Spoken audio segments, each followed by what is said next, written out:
Bonsoir les aventurières, vidéo dans le cadre des 90 jours de contenu. Je sens la motivation qui décline un peu quand même au milieu de ce challenge, mais voilà, me voilà. J'ai une cliente cet après-midi qui est dans les premières années de son activité et qui est encore bah voilà, en plein dans la phase d'exploration. En fait, qu'est-ce qui marche, qu'est-ce que les gens ont envie d'acheter chez moi, qu'est-ce que j'ai envie de vendre, comment. Et bien, elle me dit, bah voilà, je pense que j'ai besoin de revoir mes offres, parce que je sens qu'il y a quelque chose qui marche pas. J'en ai pas vendu tant que ça. Et bref, je vous passe les détails. Donc je lui demande, bah voilà, depuis combien de temps t'es sur ce format d'offre? Quelques mois. Qu'est-ce que t'as essayé pour le vendre? Bah, elle en a parlé dans son réseau, elle en a parlé sur les réseaux sociaux, elle en a aussi parlé à quelques personnes, et elle a vendu trois offres, deux différentes, deux plus petites et une moyenne. Et du coup, elle se disait, bah, il faut que je revoie pas mal de trucs. Je pense que ça va pas, parce que j'en vends pas plus. Et sur le papier, il y a pas de contre-indication à ça. C'est-à-dire, ça pourrait être vrai, sauf que bah, moi, dans l'énergie, dans sa demande, je sens qu'en fait, elle est en train d'essayer de feinter pour pas passer massivement à l'action. Et donc, on creuse un peu, bah, voilà, sur toutes les actions qu'elle a mis en place. Et combien de personnes elle a eu, à combien de personnes elle a parlé en fait de ses offres. Et il s'avère qu'elle a parlé à trois personnes. Donc il y a deux personnes de son réseau qui ont acheté tout de suite. Et puis après, sur les trois personnes qu'elle connaissait moins, mais il y en a une qui est passée à l'achat. Et en plus, sur son offre, non pas la plus petite, mais la deuxième. Donc la deuxième marche de l'escalier, un accompagnement de 3 mois. Et du coup, bah, je dis, mais en fait, là, ce que tu es en train de me demander, c'est l'équivalent de me dire, bah voilà, alors, j'ai posé sur la table les ingrédients pour faire un gâteau au citron. Ça fait 2 mois et les ingrédients se sont toujours pas mélangés tout seuls et moi j'ai toujours pas de gâteau au citron. Donc du coup ce que je pense c'est qu'il faut que je fasse un gâteau au chocolat et que je change mes ingrédients pour faire un gâteau au chocolat. Mais le truc c'est que si tu casses pas les œufs, que tu mélanges pas et que tu fais pas ton putain de gâteau au chocolat, il va toujours rien se passer derrière en fait. Tu peux mettre les ingrédients de tous les gâteaux du monde sur la table, ils vont pas magiquement se faire. Il y a besoin bah, de ton travail, de tester, d'essayer, de recommencer, mais surtout massivement d'essayer. Le fait d'avoir des conversations avec trois personnes, c'est pas du tout suffisant pour se dire mon offre marche pas en fait. Statistiquement même, on pourrait dire bah trois personnes qui ont eu une conversation, une qui a acheté 30% de vente, c'est énorme. C'est un taux de conversion énorme. Donc en vérité, on peut pas puisque c'est un trop petit échantillon, mais on n'a absolument pas assez d'infos, il n'y a pas assez d'actions qui ont été mises en place pour avoir des infos. Et donc le piège là-dedans, c'est de se dire ah bah ça doit être mon offre. En fait, c'est de regarder partout où ça nous arrange, sauf à l'endroit où il se passe vraiment quelque chose, de se dire ah mon offre elle est peut-être, mon prix est peut-être pas bien. Ah bah peut-être que en fait je l'ai pas bien positionné. Mon site web il doit pas être assez bien. Ma page de vente elle est pas assez précise.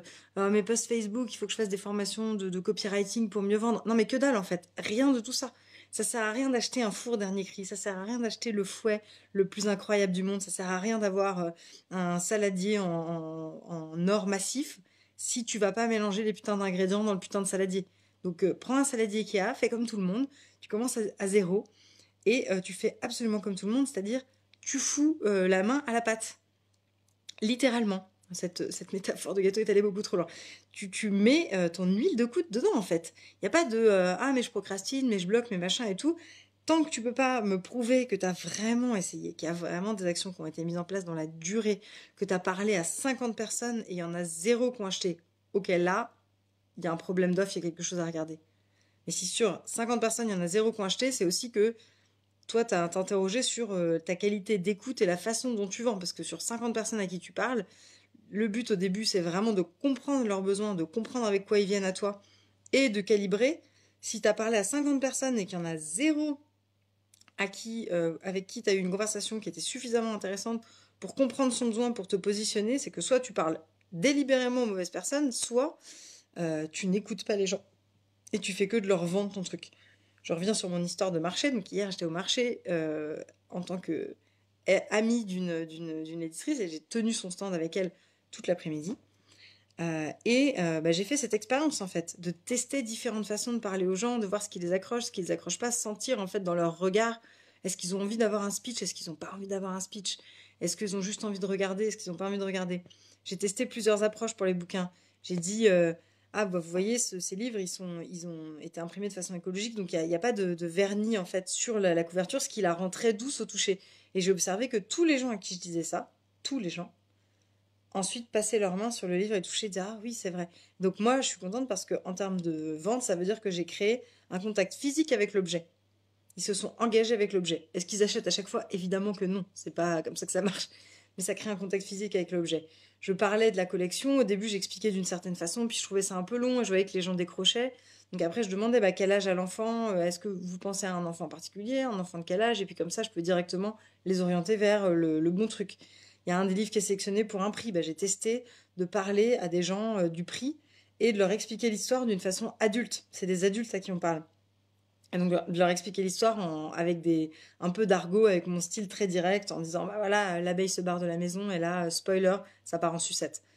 Et en fait, les gens riaient, et du coup, ils étaient engagés, et déjà, on passe un bon moment ensemble. Bonsoir, c'est sympa quand même de passer un bon moment ensemble. La vente, t'as pas besoin d'être chiante ni pour les clients, ni pour vous. Et ensuite, moi, j'ai passé toute l'après-midi à faire des micro-modifications et à regarder qu'est-ce qui fait que la personne, elle entre en interaction avec moi différemment, en fait. Qu'elle passe de «Ah, le Barbie qu'on me parle» ah, trop bien, je pose des questions, je m'intéresse, qu'est-ce qui l'intéresse? Comment est-ce que tu lui présentes le truc pour que ça soit elle aussi qui ait le moyen de te dire bah, qu'est-ce qui lui parle en particulier? Parce que toi, t'arrives avec tes gros sabots, genre, ah, moi, je fais, je sais pas quoi, des cours de boxe avec des légumes, des cours de boxe céleri. Mais la personne s'en fout complètement de tes cours de boxe céleri. Qu'est-ce que c'est que cette histoire? On s'en bat les steaks de ta boxe céleri. Écoute-moi, demande-moi ce que je veux. Pourquoi est-ce que j'appelle un coach sportif? Ne me parle pas tout de suite de ta méthode. Parle-moi de. Pose-moi des questions, en fait. Demande-moi pourquoi je suis là. Là, ce soir, discussion avec du coup, Flora, ma pote, la célèbre. Et elle me parle d'un coach sportif sur lequel qu'elle a eu aujourd'hui en remplacement de sa coach habituelle et qui proposait un truc absolument génial, adapté, complètement adapté. En fait, le sport est un truc que je cherche depuis hyper longtemps, du sport qui est vraiment adapté à toi, mais pas à toi que physiquement, mais vraiment aussi à ta personnalité, à comment tu as envie de bouger, comment t'aimes bouger et comment ton corps, il aime être en mouvement. Ça m'a vachement parlé. Et du coup, c'était génial, voilà, une rencontre en fait d'une méthode, mais avec un besoin réel. Et donc, on m'écoute et on me demande. Mais si vous n'avez pas ces conversations-là massivement au début, mais vous êtes juste complètement à côté de la plaque. Ça ne marche pas comme ça. C'est pas en se touchant la nouille sur son canapé, en se demandant ah, comment je vais vendre ce truc de la façon la plus incroyable possible, comment je vais faire pour présenter mon truc, je vais payer des graphistes pour faire des images de ouf, je vais payer des gens pour me faire un site incroyable, mais c'est complètement à côté de la plaque, mais complètement. Ça n'est pas un site qui vend, mon site, bordel, j'ai pas touché à ce truc depuis 1 an et demi, voilà. Mais j'ai bossé à fond sur mes compétences, à fond sur la valeur que j'apporte à mes clients. Et bah, évidemment, il y avait la base de la communauté, mais avec le bouche à oreille et juste la qualité, l'exigence extrême sur la qualité et le fait de communiquer autour de ça et de vraiment d'écouter ce que mes clients viennent acheter chez moi, de continuer à affiner ça en permanence, et ben voilà, mon chiffre d'affaires s'est développé. Mais je suis pas restée assise dans ma chaise à me demander comment ça se passe. Et au début, quand j'ai développé cette communauté, bah, je me suis pris des vestes, je suis allée chercher des partenariats avec des gens. Au début, je savais pas comment faire. Je me disais, oh là là, mais c'est la honte. Ils vont revoir mon mail, ils vont se dire, bah super, c'est qui cette meuf? Des fois, j'ai pas eu de réponse, des fois, j'ai eu des réponses spontanées. J'ai saisi toutes les occasions d'une façon qui me ressemblait parce que moi, j'avais envie d'interviewer des gens, donc j'ai interviewé plein de monde. Et puis j'avais envie d'organiser des événements sympas, donc j'ai organisé des événements sympas, mais ça me ressemblait, il n'y a pas que ma façon de faire. Plein de gens se sont développés complètement différemment. Le seul truc, c'est que je suis pas restée à regarder mes ingrédients en attendant que à la Gadou, la Magicadou, il se fasse un gâteau tout seul. Donc non, il n'y a pas de problème forcément de mindset, d'inconscient, de je sais pas quoi. Il faut déjà commencer par passer à l'action. Autre exemple, et je vais finir là-dessus, il y avait une personne en stage qui est venue et qui disait, bah voilà, moi, j'ai un plafond de verre, en fait, je constate que financièrement, je n'arrive pas à dépasser un certain stade. Je dis, ah bah ok, très bien. Ah, depuis quand tu as constaté qu'il y avait ce plafond de verre qui existait? Elle me dit, bah depuis septembre. Ok. Et qu'est-ce que tu as fait depuis septembre pour dépasser ce plafond de verre, du coup, que tu as vu? Bah, pas grand-chose, mais je sens vraiment que, y a un truc qui bloque ailleurs, quoi. Bah, comment tu sais qu'il y a un truc qui bloque ailleurs, puisque tu n'as rien essayé pour le dépasser? Bah non, mais je sens parce que je vois un truc qui se répète et machin. Ok, mais depuis que tu vois ce truc se répéter, qu'est-ce que t'as fait concrètement? Bah, bah c'est vrai que pas grand-chose. Ok, on creuse un peu. Il n'y a pas de jugement dans ce que je dis au sens où euh, j'adore mon métier et j'adore être coachée moi-même parce que des fois je tombe sur des évidences comme ça dans ma propre vie. Je me dis, ah, je l'avais pas vu, ah mon Dieu. Mais putain, mais juste, c'est un entraînement aussi de regarder les faits. Je vais pas demander, je vais pas demander un déblocage ou aller voir un truc parce que ça doit être enfoui ou je sais pas quoi si je branle rien sur le sujet. C'est juste pas logique. Donc c'est la même chose là. On creuse un peu et je lui dis bah voilà, ok, qu'est-ce que t'as fait du coup sur quoi t'as mis ton attention depuis septembre? Elle me dit bah non mais j'avais des trucs perso à gérer donc j'ai mis mon attention sur ce truc perso. Très bien. Mais absolument encore une fois aucun souci sur ça. Si ce n'est, ne te raconte pas d'histoire. Si tu as mis ton attention prioritairement sur tes trucs perso ont avancé, tu as choisi de ne pas mettre l'attention sur tes trucs pro, il n'y a pas de blocage. Il y a juste, tu as les résultats de tes choix. Donc soit tu assumes tes choix et tu t'offres la possibilité de poser des choix différents, ce qui est le cas pour les deux clientes dont je vous parle, qui se sont dit ah bah putain oui ok d'accord je vois ce qu'il faut faire. Et de ça, tu récoltes de l'expérience. Et peut-être derrière, il y a un blocage ou quelque chose à aller voir, mais en tout cas, on a du matos pour aller voir. Soit tu continues à poser des choix qu'ensuite tu choisis de ne pas assumer et de raconter des tonnes d'histoires sur la réalité. La réalité, j'ai mis mon énergie dans le perso ou dans le cas de mon autre cliente, je n'ai pas massivement mis d'action en place pour trouver des clients. Donc je n'ai pas de clients ou j'ai peu de chiffre d'affaires.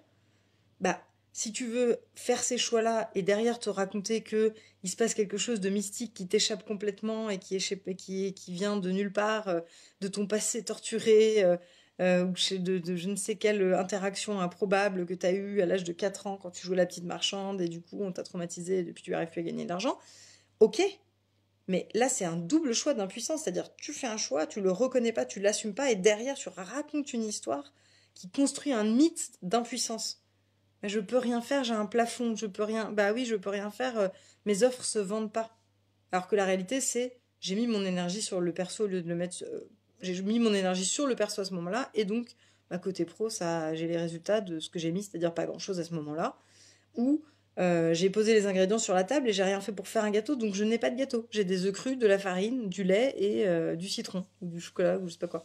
Du beurre. Du beurre.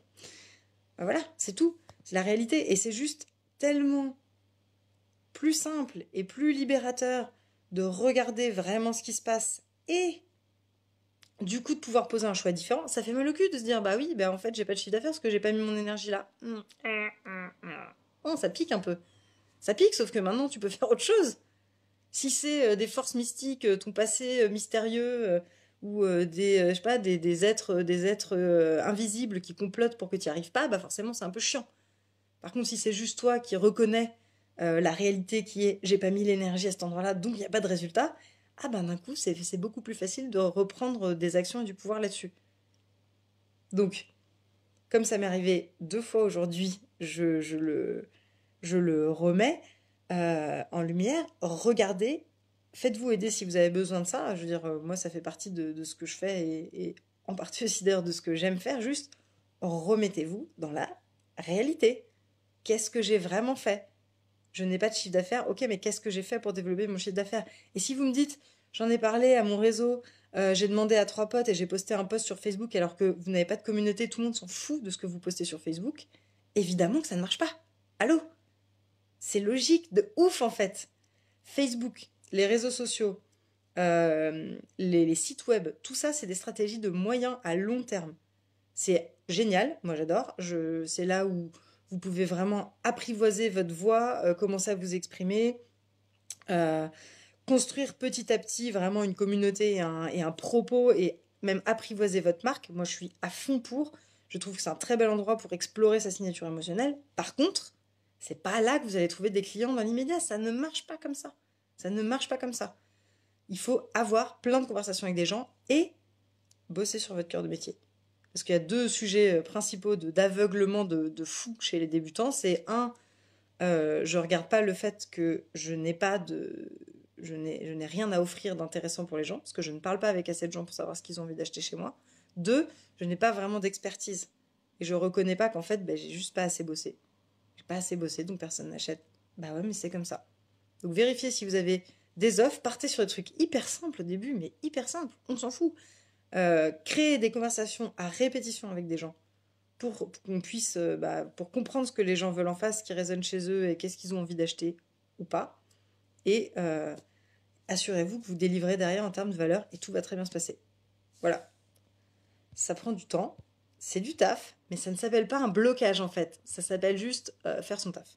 Isabelle, cette vidéo est tellement pour moi. Merci Laure, pas de blocage et les résultats de mes choix. Allez au boulot. Go. L'Anjuto never sleeps. L'Anjuto vient d'aller voir un concert avec son amie Flora et du coup elle vient de rentrer et de se souvenir qu'elle avait son challenge de 90 jours en route. Gabrielle, j'ai assisté à une scène comme ça aujourd'hui, une nana qui racontait un mensonge et elle y croyait elle-même. C'était fou et en même temps miroir comme c'est facile de se mentir à soi-même et aux autres. Ah bien sûr, mais moi aussi ça m'arrive, c'est pour ça que je dis ça, avec plein d'amour et d'énergie de bougez-vous le cul les gars. Parce que, bah voilà, pareil. Sauf que plus le temps passe et plus tu t'habitues à juste choisir de pas te mentir, et plus tu reprends le pouvoir sur tout ça. Ça veut pas dire que tu fais plus de conneries, ça veut juste dire que quand tu fais des conneries, au moins, tu regardes au bon endroit, tu t'assumes ce que t'as fait, et tu peux changer de choix. Tu perds pas 300 ans au téléphone, ou je sais pas où, à chouinasser pour des trucs que t'as choisis, quoi. Bonsoir. Pas une cerne, pyjama à midi, habillé à minuit. Oui, c'est ça, je suis une créature, une créature inversée. Merci pour ces 2 points, les offres, la commercialisation, la compétence métier. Bah ouais, je simplifie de ouf, mais pour moi, c'est ça l'école de la vente. Il n'y a qu'un truc à penser. Merci Flora. C'est, j'en profite pour te remercier publiquement. Merci pour ce concert. Les offres, la commercialisation, la compétence métier. Et juste, voilà. Regardez si vous... Est-ce que vous avez foutu les ingrédients sur la table et vous attendez que le gâteau se fasse, ou est-ce que vous avez fait ce putain de gâteau? Et si le premier est raté, hello, welcome, dans la vraie vie. Les premiers sont toujours ratés, c'est pas grave, c'est ok, on recommence et on y va. Donc voilà ce que je voulais dire. Je suis extrêmement finalement dynamisée par cette vidéo et surtout par la possibilité que ça ouvre derrière de regarder la vérité et pas les mensonges et pas l'histoire qui vous fait perdre du temps et de l'énergie. De juste, voilà, qu'est-ce que j'ai concrètement fait? Et vraiment, je ne peux pas insister assez sur le fait que probablement vous n'en faites pas assez. Les actions de vente et les actions pour avoir des clients, c'est massif, c'est beaucoup d'essais, d'erreurs, de corrections, et c'est vraiment beaucoup, beaucoup, beaucoup plus que ce que vous imaginez.